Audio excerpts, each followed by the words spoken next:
لا تلمس ما كسرته كي لا يجرحك. هاي العبارة كتير كتير معناها كبير. في كتير ناس بمروا بحياتنا، اللي كانوا أقارب أو اللي كانوا أصدقاء أو اللي كانوا مقربين أكتر من هيك، بيفكروا إنه إذا جرحت إنسان ممكن إنه ينسى بسهولة. لا يا صديقي، الجرح والله ما بينتسى بسهولة. يعني في ناس بيكونوا مثلا كتومين، ما بيحكوا أو ما بيردوا أو ما بيحسنوا يعبروا، ف بداروا أمورهم في الكتمان.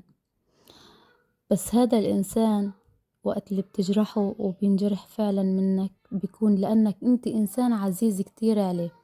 اتأكدوا إنه الشخص ما بينجرح إلا من إنسان عزيز كتير عليه. وقت اللي بيسكت وما بيكون ما بيبدأ أي ردة فعل إذا انجرح، وبترجع بتحاول إنك تقرب منه وهو مجروح، فأكيد راح يجرحك. لا تلمس ما كسرته كي لا يجرحك.